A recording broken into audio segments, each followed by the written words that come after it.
qu'il y a des champions dans cette salle?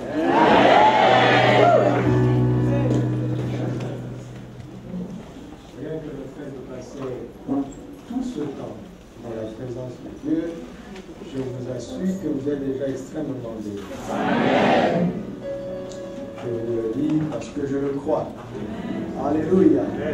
Tu ne mourras pas. Et tu vivras. Et tu raconteras les merveilles de Dieu. Alléluia. Ceux qui ont des maladies graves, voici déjà la première parole.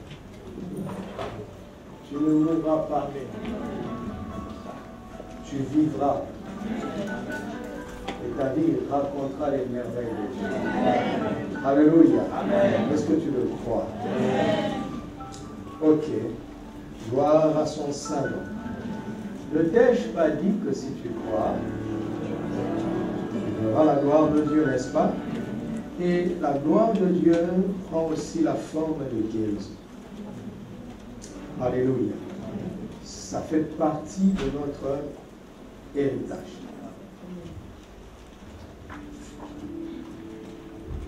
Je bénis Dieu pour la révélation de sa parole. La Bible dit, la révélation de ta parole est claire. Elle donne de l'intelligence aux saints. Alléluia. Vous savez, je suis ce que je suis aujourd'hui, nous sommes ce que nous sommes aujourd'hui, parce que Christ vit en nous, parce que nous sommes remplis de son esprit, mais aussi parce que quelques précieuses mains se sont posées sur nous. Amen. Alléluia. Dieu a conduit des instruments précieux qui sont dans sa main. Des hommes importants dans le royaume. Entendez par importance le fait qu'ils ont atteint une grande maturité par leur relation avec le Saint-Esprit et par leur fidélité, n'est-ce pas? Dieu les a conduits à nous imposer les mains sans qu'on ne le demande. La dernière fois que cela m'est arrivé, j'étais dans une... Je vous dis ça pour vous mettre dans le bain. Hein? Alléluia. J'étais dans une conférence où il y avait beaucoup de pasteurs venus du monde entier. Nous avons assisté à la première formation. J'étais déjà tellement touché par le premier message. Et le lendemain, alors que je me préparais à aller à la deuxième séance, je méditais et l'Esprit m'a conduit à méditer sur un certain nombre de choses dans les Écritures. Et je me suis posé beaucoup de questions ce matin. Et quand j'arrive à la formation, cet homme de Dieu a commencé à parler des choses que j'avais méditées. Et il a commencé à poser les mêmes questions que je m'étais posées. Évidemment, il donnait des réponses. Première question, il répond. Deuxième, là où j'étais assis, je dis, mais qu'est-ce qui se passe? Qu'est-ce qui se passe? Qu'est-ce qui se passe? Tout le message était ce que j'avais médité le matin, sans avoir toutes les réponses. Et à un moment donné, il parlait tellement de ces choses, et puis sous l'onction, il dit, en fait, où est le jeune homme qui est venu du Maroc? Dès qu'il a dit ça, l'esprit m'a saisi là où j'étais. Je tremblais comme une feuille. Parce que ce que je vivais était déjà trop fort. De voir qu'il parlait de ce qui s'était passé en moi. Et que finalement, il m'appelle. On ne s'est jamais rencontrés. Et l'esprit me dit qu'il y a un jeune homme qui est venu du Maroc. Où est-il? Qui passe là. Je suis tout tremblant comme une feuille. Il a soufflé sur moi, je suis tombé dans l'esprit. J'ai eu Amen. Et puis il m'a dit des choses que je ne vous dirai pas dire. On se connaît, non? C'est pour moi.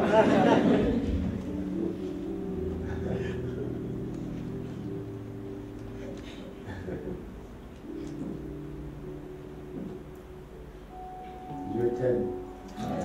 C'est lui qui t'a attiré ici. Parce qu'il veut transformer ta vie comme tu n'en as pas dit. Tu ne te reconnaîtras plus et on ne te reconnaîtra pas. Au nom de Jésus. Vous savez, nous sommes maintenant en train de parler de la gloire de Dieu qui prend la forme de Jésus. Réfléchissez à cette parole qui a déclaré ta création. Alléluia. Regarde. Regarde à quel point tu es important. C'est que aucune personnalité importante n'entre quelque part sans condamnation. Vous le savez? Jamais. Ça se fait nulle part. Sur le plan diplomatique, c'est un scandale qu'une personnalité importante vienne sans qu'on l'annonce. C'est pour cela que Dieu, sachant que son Fils entrerait de nouveau dans le monde, vous me suivez? Oui. Suivez-moi. Vous trouvez ça dans Hébreux 1. Son Fils entrerait de nouveau dans le monde. Dieu, sachant cela, qu'est-ce qu'il a fait? Il a pris un de ses serviteurs, des siècles en arrière, appelé Élie. Il n'a pas permis qu'Élie connaisse la mort. Parce que Élie avait les caractéristiques qu'il faut pour être celui qui doit présenter Jésus. Amen. Il n'a pas permis qu'Élie ne meure. Il l'a enlevé. Il l'a réservé pour des temps lointains. Où est-ce que Élie était? Je ne sais pas. Demandez au Saint-Esprit. Et 6 mois avant que Jésus ne vienne dans le sein de Marie, Dieu a renvoyé Élie sur terre dans le sein d'Élisabeth sous forme de Jean-Baptiste.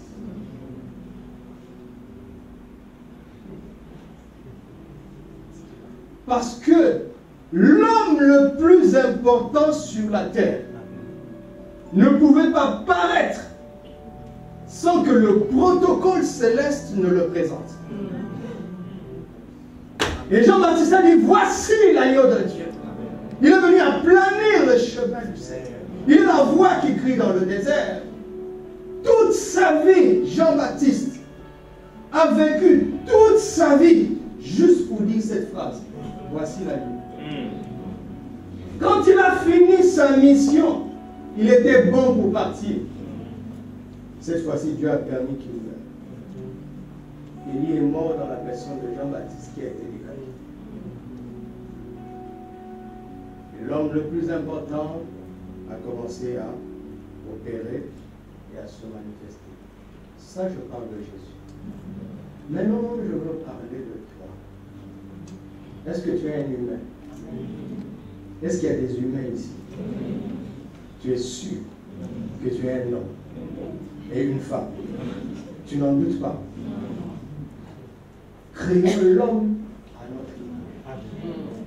Tu n'es pas venu sur terre sans que Dieu ne parle. Et écoutez-moi, ce n'est pas une grande personnalité qui a annoncé ta venue. C'est Dieu lui-même. Comprenez ça. Comprenons ça très bien. Comprenons. Éphésiens 2:10 dit, nous sommes son ouvrage, son chef-d'œuvre, ayant été créés en Jésus-Christ. Parce que dans la naissance naturelle, nous venions dans le monde déjà marqué par le péché, transmis par nos parents. Dieu ne pouvait plus dire, voici mon image. Et donc quand tu es venu sur la terre, il s'est tué. Quand je suis venu sur la terre, il s'est tué. Jusqu'à ce que nous recevions Jésus. Et là, il dit, tu es mon chef. Parfaitement façonné, préparé, équipé pour des œuvres précises qu'il a préparées pour toi d'avance, afin que tu les accomplisses. Maintenant, écoutez la question.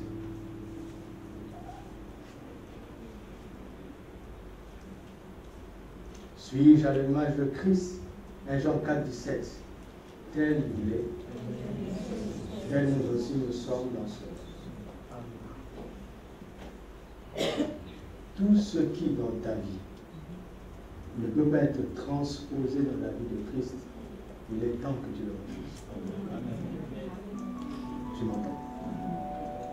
Est-ce que tu m'entends? Écoutez-moi. Peux-tu te tenir devant un miroir et regarder ton visage et voir sur le miroir que tu es blanc alors que tu es noir? Est-ce possible? Hein? Non. Vous êtes sûr? Puis-je me tenir devant un miroir et voir que j'ai une grosse tache rouge sur mon front alors que je n'en ai pas? Hein? Est-ce possible? Maintenant, admettons que ce soit le cas. Qui a raison? Le miroir ou moi? Parce que le miroir envoie l'image. N'est-ce pas?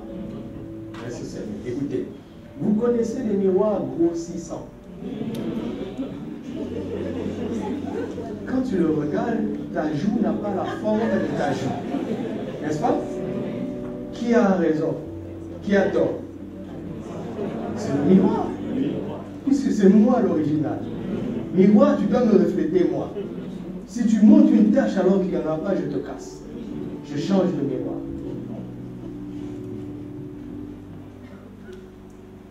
Nous sommes les reflets de son image. Amen. Tu comprends ce que je suis en train de dire? Tu comprends? Avez-vous imaginé Jésus sur terre avec un problème gastrique? Vous avez lu ça où? Dans Matthieu chapitre 32.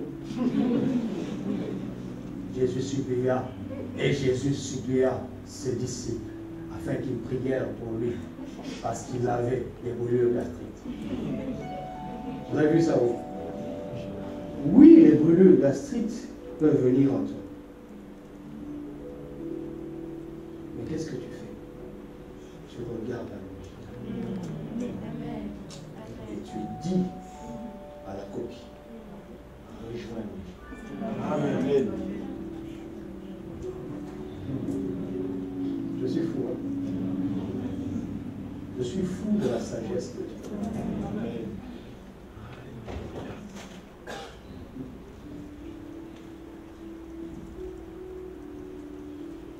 Affiche-moi 2 Corinthiens 3, 18. Dieu nous connaît.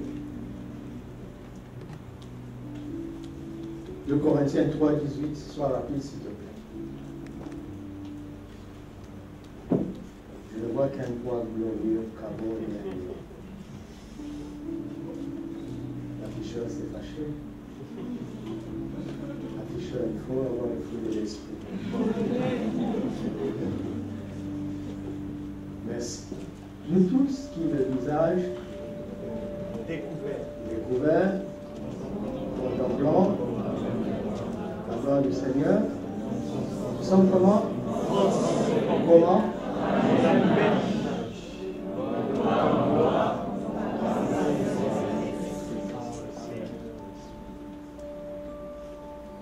C'est le Saint-Esprit qui le fait, n'est-ce pas?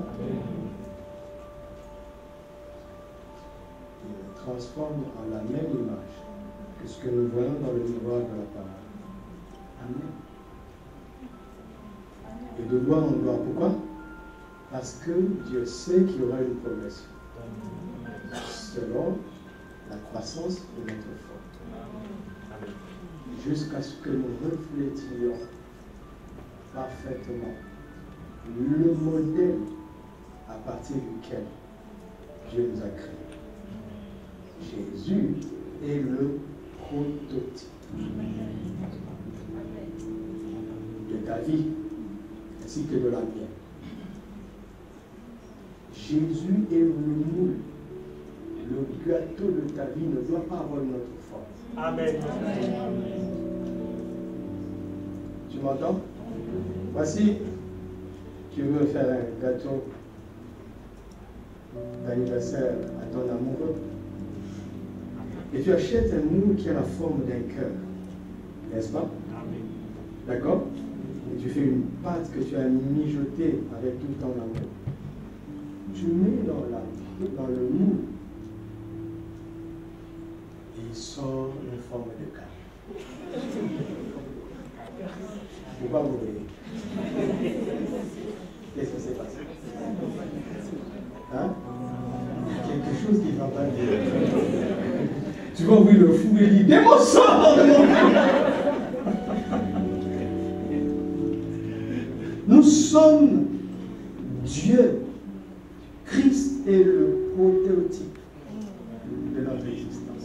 Il est la maquette à partir de laquelle Dieu s'est inspiré pour te susciter, toi et moi. Et il te dit, mon enfant, garde les yeux sur le miroir. Amen, amen. À visage découvert. D'accord? Ne mets pas de masque, ne mets pas d'excuses, ne trouve pas de prétexte. Et focalise-toi sur ce que tu vois dans la parole. Parce qu'à force de t'y focaliser, le Saint-Esprit est en train de travailler et de te transformer exactement en la même image de gloire en gloire.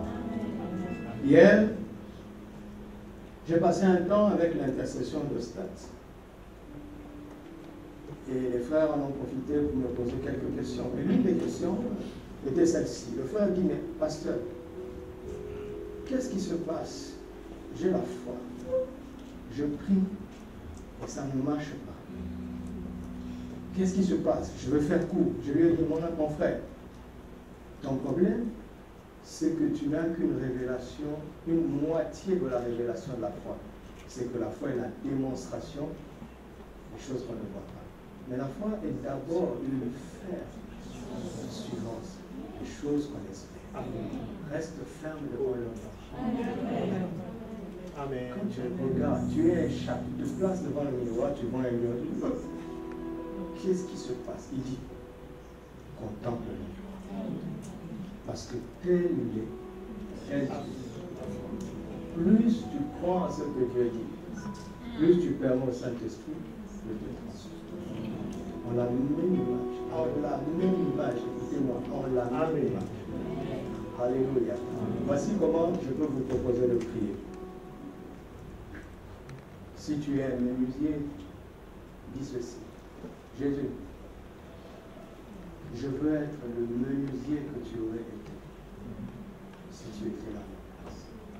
Jésus, je veux être le pasteur que tu aurais été si tu es à ma place. Jésus, je veux être le fils que tu aurais été si tu étais à ma place. Je veux être le mari que tu aurais été. Dieu veut que chacun d'entre nous manifeste Christ là où il se trouve.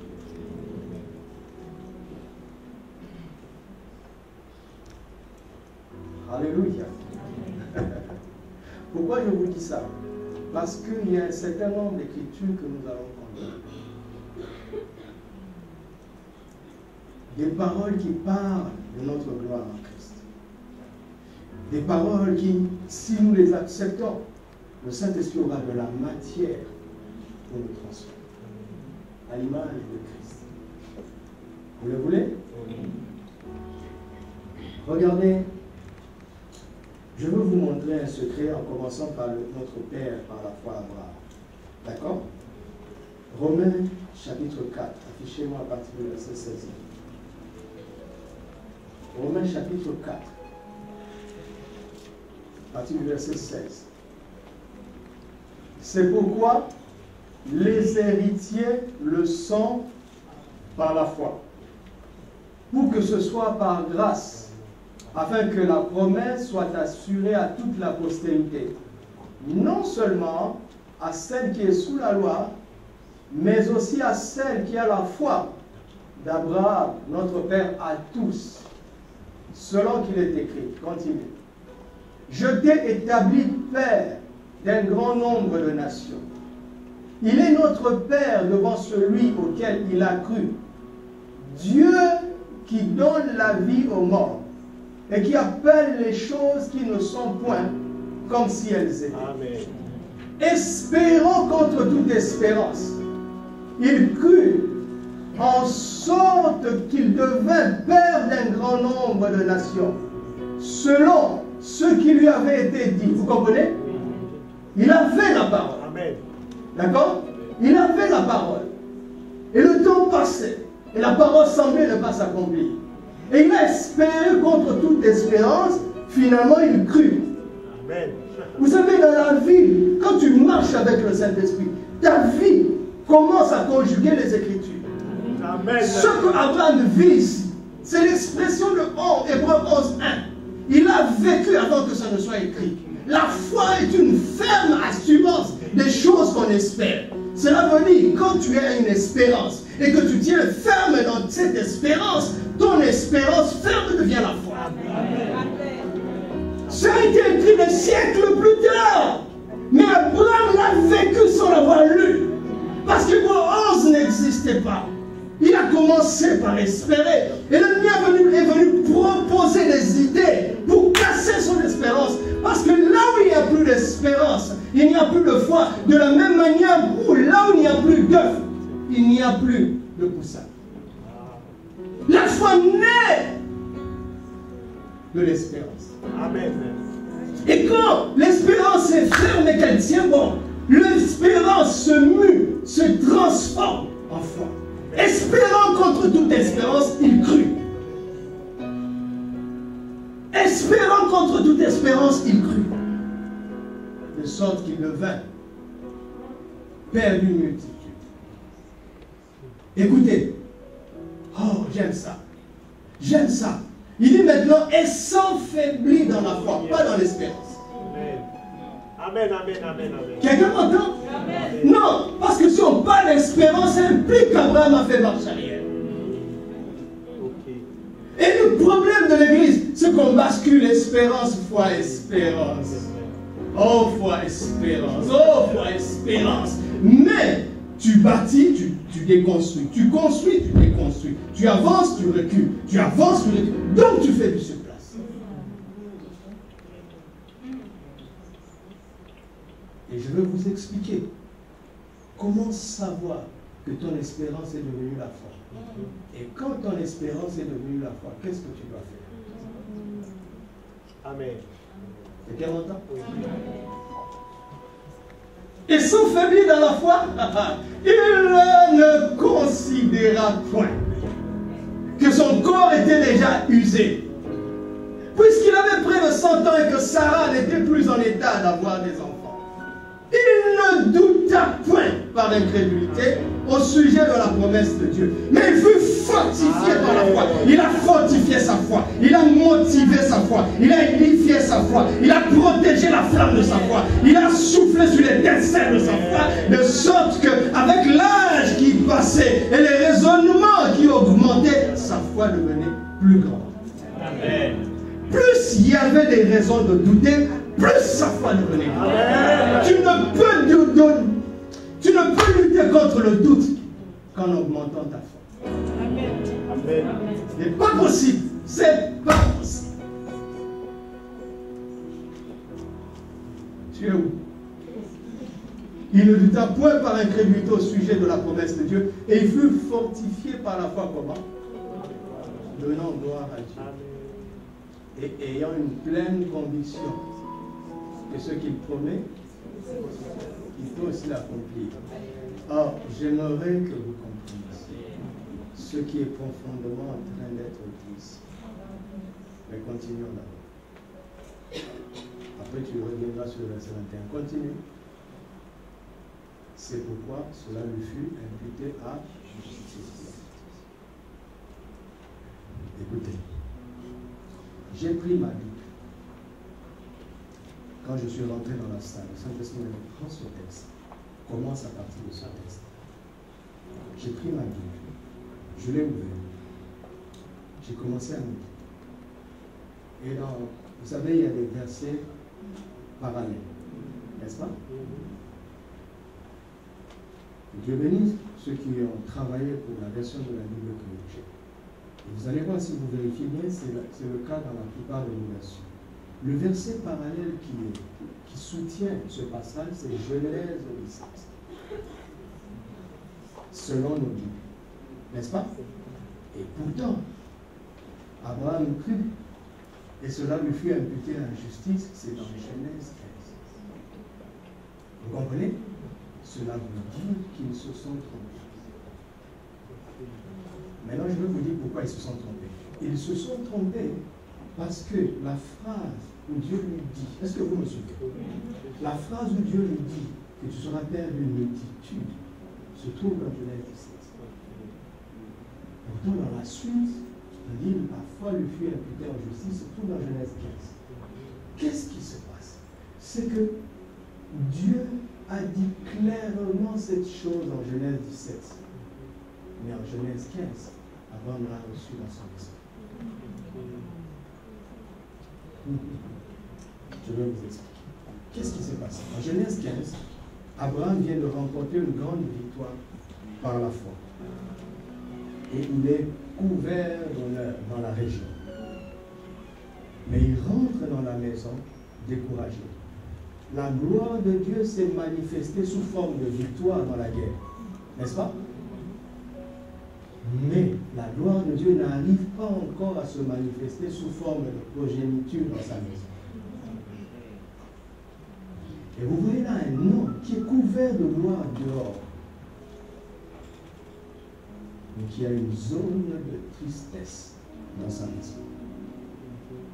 Tout le monde ici a une zone de tristesse personnelle. Et la gloire de Dieu veut agir sur ce que tout le monde voit, mais elle veut aussi agir sur ce que toi seul vois. Tu m'entends? Maintenant, regardez le procédé que Dieu va utiliser. Après l'avoir béni dehors, quel est le procédé spirituel? Quel est le principe spirituel que Dieu va utiliser pour manifester sa gloire dans un besoin personnel? Il va utiliser le procédé de la contemplation. Il dit à Abraham, sors de ta maison. C'est-à-dire, sors de cet endroit où tu pleures tout seul, sans témoin. Va dehors. Lève les yeux, contemple les étoiles, si tu peux les compter. Et puis dit, quelle sera ta postérité? Alléluia. Qu'est-ce que Dieu a fait? Dieu a utilisé le mécanisme de l'observation. Hein? Vous m'entendez? Est-ce que vous me suivez? Il a utilisé le mécanisme de l'observation pour emmener Abraham à croire de nouveau dans la promesse qu'il avait faite. Maintenant, la question c'est, que vois-tu? Où est-ce que tu poses tes yeux? Maintenant, Dieu ne lui a pas dit ça. Mais ce que Paul est en train de raconter ici, j'aime beaucoup la Bible parce que tu vois que c'est le Saint-Esprit qui parle. Alléluia.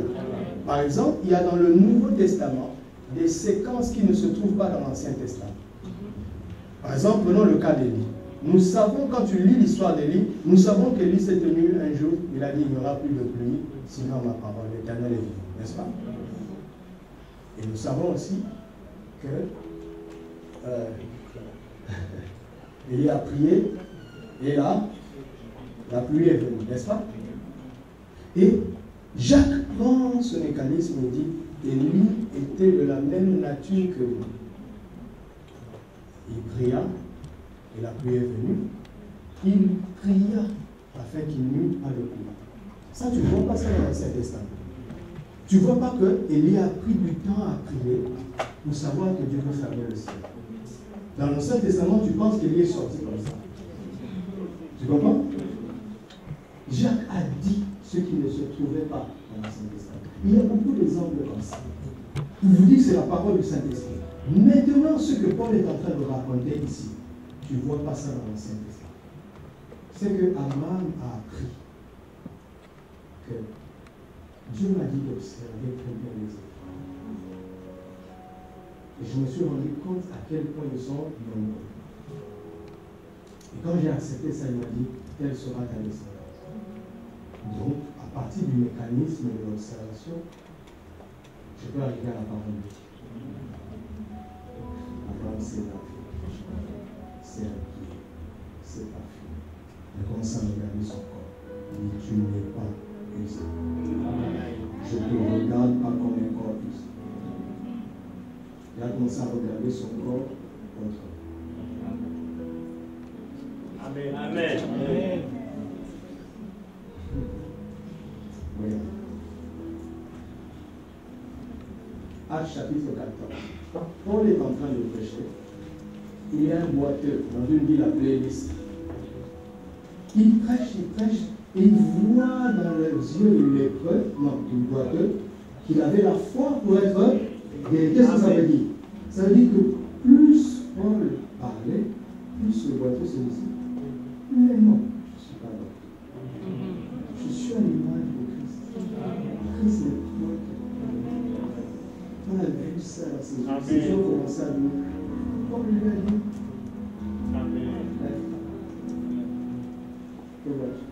Dieu nous a donné sa parole afin que nous puissions la prendre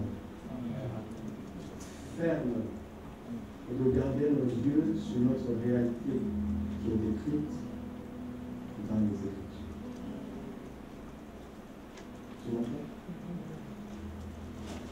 C'est comme ça que je suis sorti de la maladie. Une maladie mourante depuis mon enfance. À l'âge de 7 ans, j'ai eu le cadeau de ma vie. Le petit Nouveau Testament de Jésus. J'ai commencé à lire Matthieu, Marc, Luc, Matthieu, Marc, Luc, Matthieu, Marc, Luc. Et vous savez, l'imagination de l'enfant a commencé à voir Jésus marcher, guérir, Jésus le bon, le puissant. Et puis j'ai commencé à dire Jésus, guéris-moi aussi, comme tu avais guéri là-bas. Guéris-moi aussi. À force de lui, j'ai été transformé en un homme. Et je me suis retrouvé en bonne santé. Personne n'a pu le faire. Alléluia. Voici ce que je veux que tu regardes et que tu contemples. De sorte que quand nous allons prier pour toi, tu puisses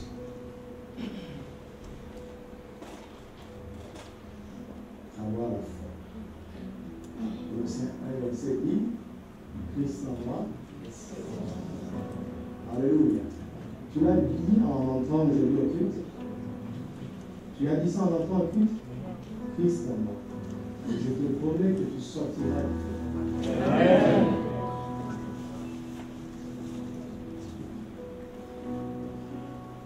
Maintenant, on va commencer à dire des choses très sérieuses. Affiche-moi 1 Corinthiens 6, 19. Il faut que tout le monde le voie.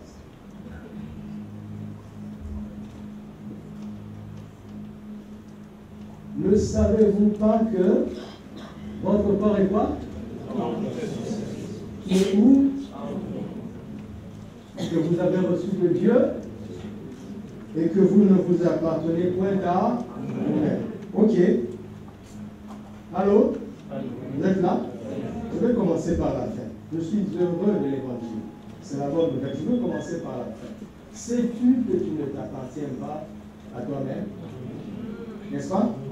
Tu n'es pas ton propre propriétaire. D'accord? Donc Dieu a le droit de faire avec toi ce qu'il veut. N'est-ce pas? Donc Dieu peut décider de te guérir sans que tu le veuilles. Amen. Amen. Vous m'avez pas compris? Vous m'avez compris?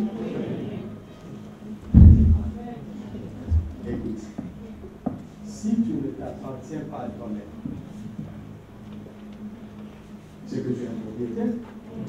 Le propriétaire peut disposer de toi comme il veut. C'est pour ça qu'il y a plein de gens qui guérissent sans avoir cru. Ils sont venus avec le doute. Ils sont repartis avec le doute.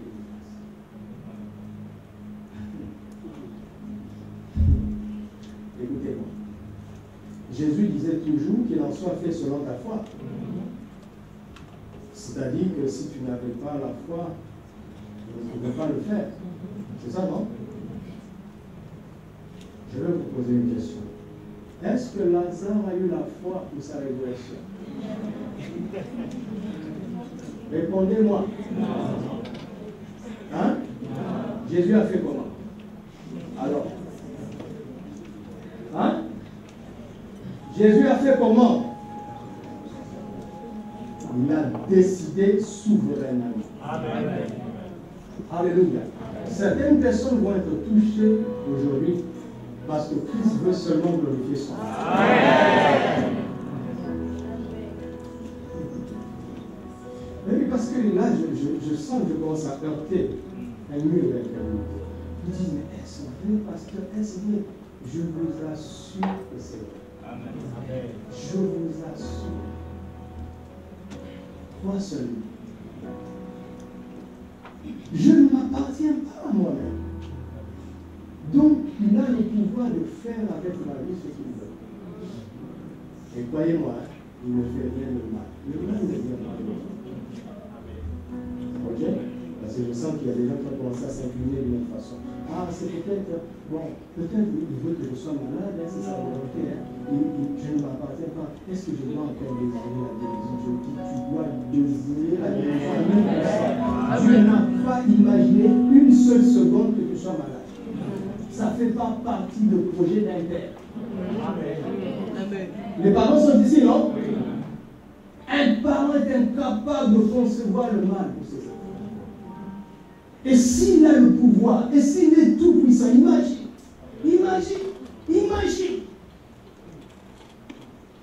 Tu m'entends? Maintenant, on m'entend. Il dit, qu'est-ce qu'il dit? Que nous sommes le temple du Saint-Esprit. C'est ça qu'il dit?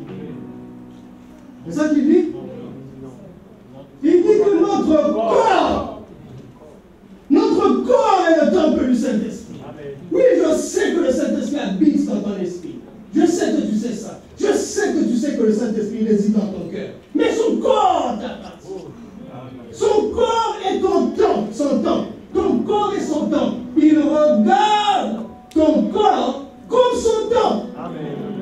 Comme son palais. Comme sa résidence officielle. Comme son palais royal. Et vous savez qu'un palais est censé refléter la gloire de son habitant, de son occupant. Oui ou non? Oui. Quel genre de palais tu es? Qui est ton propriétaire? Et si c'est le Saint-Esprit, peut-on trouver un meilleur palais sur toi?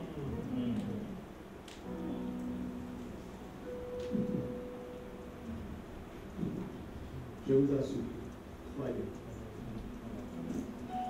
Mon corps est le temple du Saint-Esprit.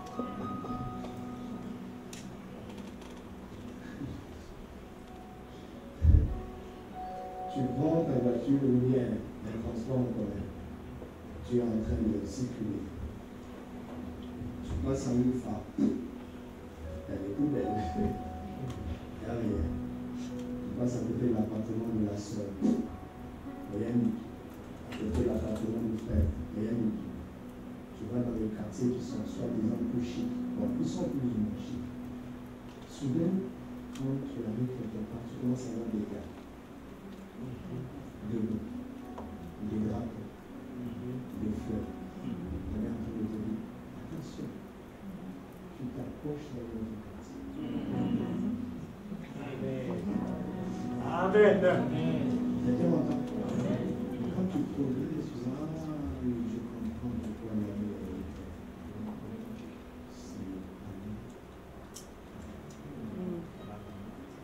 C'est ce qu'il est mon corps. S'il y a une tache de peinture, c'est-à-dire une maladie de peau, automatiquement, le peintre angélique qui s'en va.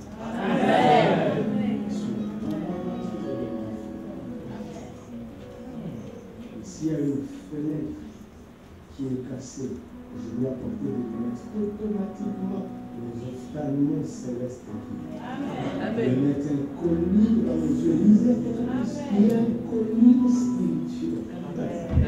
Le frère me regarde comme ça. Il est inconnu spirituel. Je viens d'une famille où tout le monde est lunettes. Mon père a une lunettes.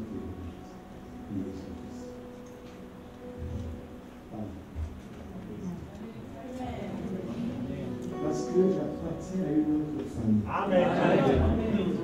Et mon Dieu n'a pas besoin de lui.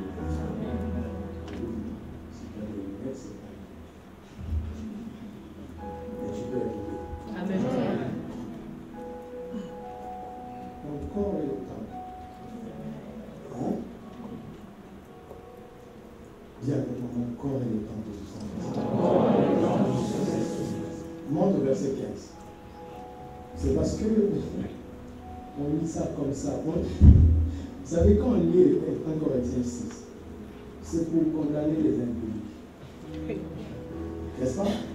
Toute ma vie chrétienne, quand on a lu 1 Corinthiens 6, c'était pour dire, prendrais-je le corps de Christ pour les attacher à une prostituée, gna gna gna gna gna. Il n'y a que ça que tu trouves à dire de l'évangile glorieux. Et nous autres, alors, qui ne nous sommes pas attachés aux prostituées par la grâce de Dieu, qu'est-ce qui nous reste? Regardez, ne savez-vous pas, oui? Vérifie si tu le sais. D'accord? Ce n'est pas seulement pour les Corinthiens. Ne sais-tu pas que ton corps, que vos corps sont pas? Ça veut dire quoi?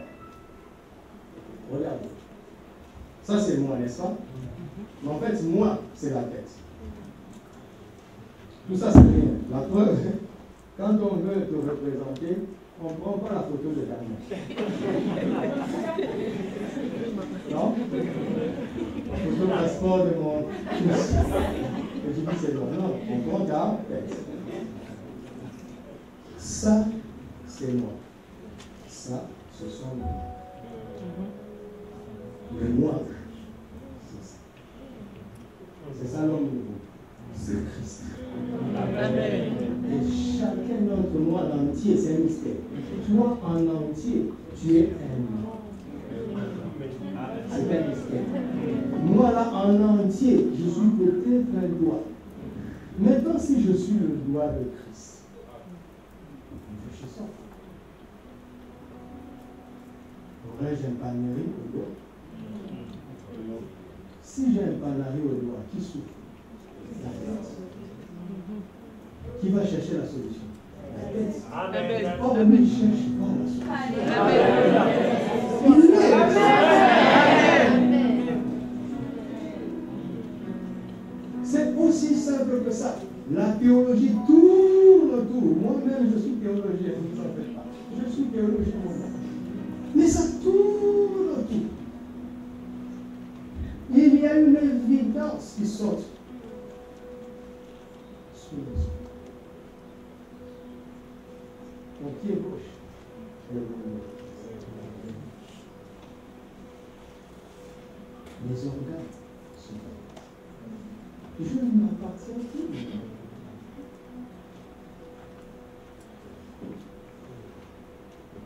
C'est la tête qui cherche la solution, n'est-ce pas? Mais Christ ne cherche pas la solution. Il a la solution. Il met la solution. Ouvre-toi. Laisse-le agir. Alléluia. C'est compliqué. Il suffit de croire. Vraiment, j'ai trouvé ça. Je crois ça depuis longtemps, mais je ne le prêche pas. Ça fait longtemps que moi je crois ça. Mais il a fallu que je le teste avant de le prêcher. Ça fait très longtemps que je crois, très longtemps. J'ai testé ça.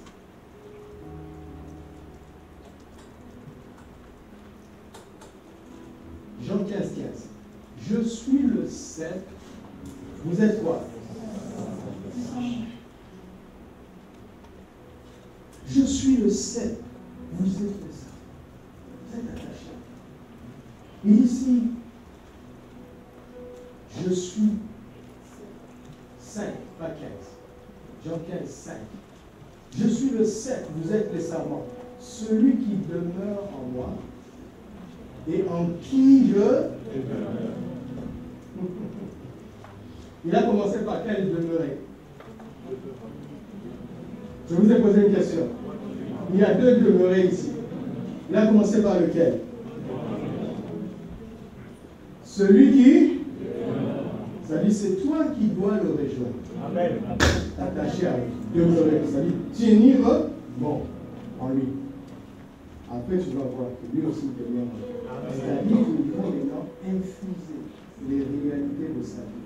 Amen. Parce que tu persévères dans la foi.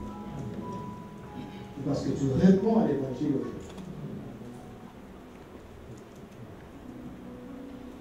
Regardez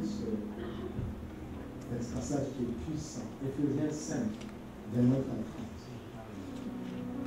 C'est l'avant-dernier que nous avons lu aujourd'hui. Éphésiens 5, 29 à 30. Car jamais personne n'a fait quoi? N'a haï sa propre chair. Mais il fait quoi? Il en prend soin comme?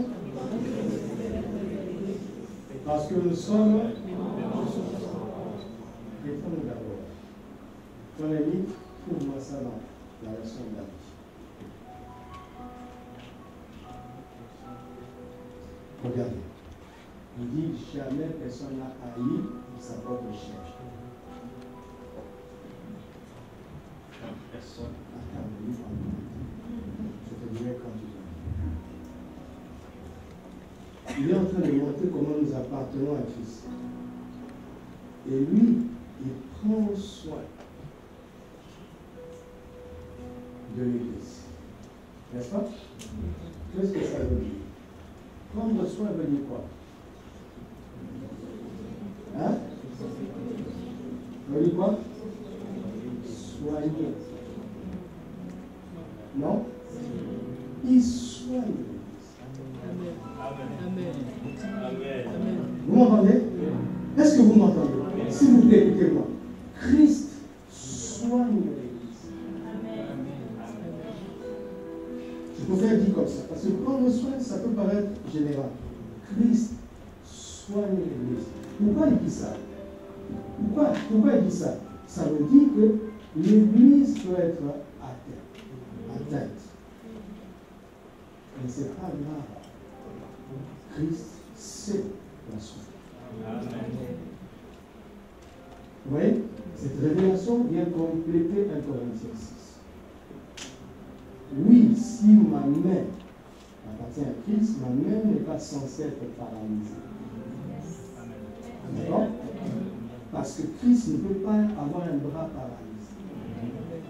Mais si jamais, par je ne sais quelle raison, ça arrive, Christ sait encore. Il va te donner une piqûre de sa parole qui va vivifier. Amen. Amen. Christ me dit de te dire, laisse-moi te soigner. Vous savez quoi? Justement, un soin, ce n'est pas quelque chose que l'on impose. Le malade doit se lever de sa maison et aller vers le lycée. C'est ce que tu as fait aujourd'hui. Dans le doute spirituel. Ne repense plus le lendemain. Tu as déjà fait ce qu'il faut. Tu es venu, non? Depuis le matin, tu es là. Quelle autre foi tu veux avoir encore? Je dis à ta place que tu as la foi qu'il faut. Amen. Ne laisse pas se recevoir de dire peut-être que ça sera demain à l'autre. Bon, non. Tu as déjà la foi qu'il faut. Amen. Tu as espéré depuis longtemps. C'est pour ça que tu t'es préparé et tu es venu. Et à la pause, tu as été tenté de partir, mais tu as dit non, je tiens bon, n'est-ce pas? Amen. N'est-ce pas? Voilà, tu as la foi. Amen. Reçois ces soins. Amen.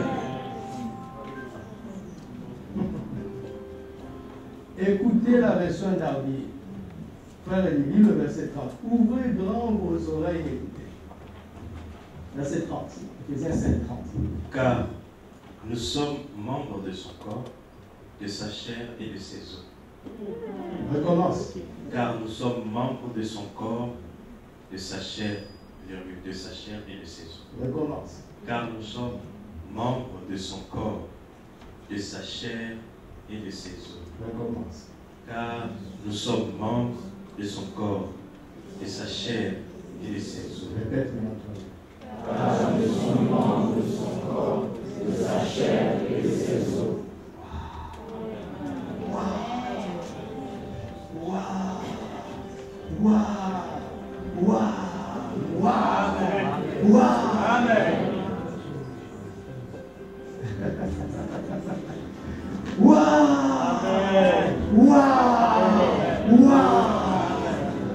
Comment tu fais pour ne pas être émerveillé par ça?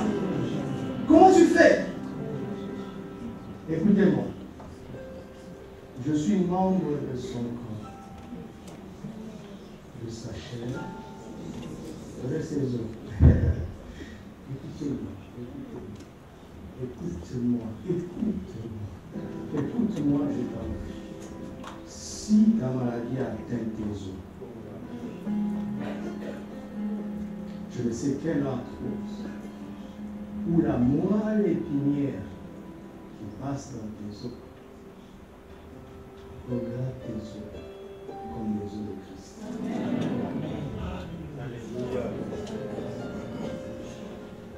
Je ne sais quel handicap, quelle infirmité, parce que c'est lié aux os, n'est-ce pas? Regarde tes os comme les os de Christ. Je continue. Si ta chair est ta tête, vous comprenez? À partir de ta peau, tout ce qui est chair en toi, c'est-à-dire ton organe, tes organes, je ne sais pas, le rein, le cœur, tout ce qui est chair en toi, regarde cette chair à tête comme la chair de Christ. Amen. Et maintenant, je ne sais pas où ton corps est atteint. Regarde ton corps comme le corps de Christ. Oui. Avez-vous remarqué qu'il n'a pas parlé de sang? Vous avez remarqué ça? Est-ce que vous avez remarqué ça? Que dire de tous ceux qui ont la maladie de sang? Que dire? Je ne pense pas. Parce que j'ai prié pour lui. J'ai prié pour lui. Pour savoir quoi dire, j'ai prié pour lui. Que dire? Que dire? Écoute, Dieu a dit quoi? La vie et non. Tu as été racheté par quoi? Quel sang? Peux-tu concevoir un virus dans le sang de Christ?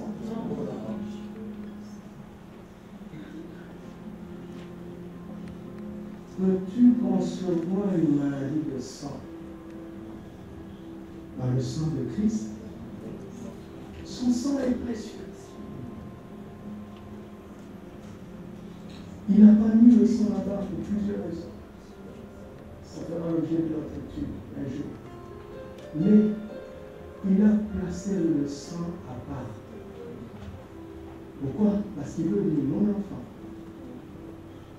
Si tu avais cru seulement au sang, je n'aurais même plus besoin de dire toutes ces précisions. Parce que la vie est dans le sang. Si je t'ai racheté par mon sang, c'est que ta vie est dans mon sang. Tu vois mon sang. Mais comment est-ce que tu regardes ce sang? Comment est-ce que tu le regardes? Écoutez-moi. On s'est éloigné de ce que Jésus voulait nous dire. Les pasteurs se sont éloignés. Les prédicateurs se sont éloignés. C'est ça l'évangile. Quand tu comprends le sang, vous avez vu, on a pris la sincère. Quand tu comprends le sang, mais le corps n'a qu'à faire ce qu'il veut. La chair n'a qu'à faire ce qu'elle veut. Les os n'ont qu'à faire ce qu'ils veulent. Quant à moi, ma vie est dans le sang. Il est assis à la droite du Père. Il me représente. Et il intercède chaque jour pour dire quoi? Père, fais qu'il comprenne que tel je suis, tel il est. Père, quand est-ce qu'il comprend? Quand est-ce qu'ils croiront? Quand est-ce qu'ils...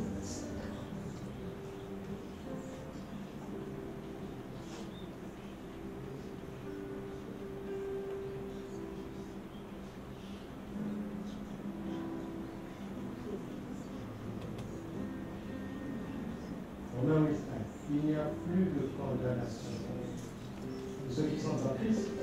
Vous avez entendu ce verset? Vous avez déjà entendu ce verset? Qu'est-ce que ça veut dire? Qu'est-ce que ça veut dire? Oui, ça veut dire que, voilà, le diable ne peut plus me condamner. Oui, ça veut dire que les hommes ne peuvent plus me condamner. Oui, ça veut dire qu'aucun verdict médical ne doit te condamner. Amen.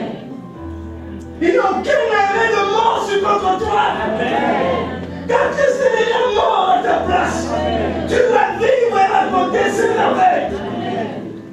Qui se permet de condamner celui que Christ a justifié? Qui est-il? De quel droit? Quelle autorité est là? Quelle autorité est là? Dites-moi. L'échographie, un scanner, un test sanguin. Qui est-il? Qui est-il? Qui est-il? Un médecin, un professeur, un spécialiste. Qui est-il? Sais-tu qu'il est malade lui-même et qu'il n'arrive pas à se guérir?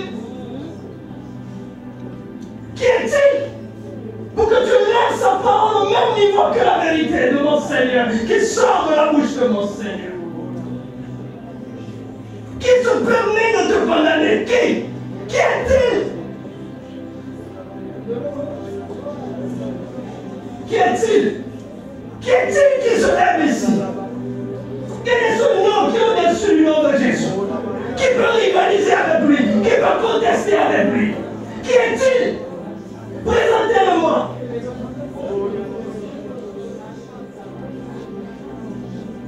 Tu vois, tu as le choix.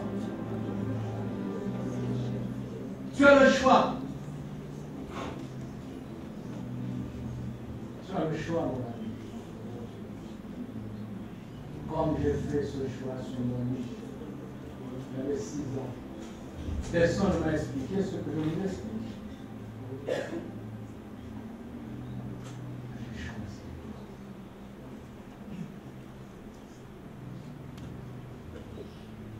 C'est l'esprit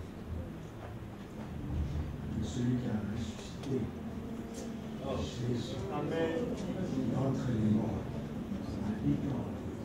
Le Saint-Esprit habite en toi. Le Saint-Esprit habite en toi. Sais-tu que c'est lui qui a ressuscité Jésus, qui est venu dans ce corps enterré depuis 3 jours.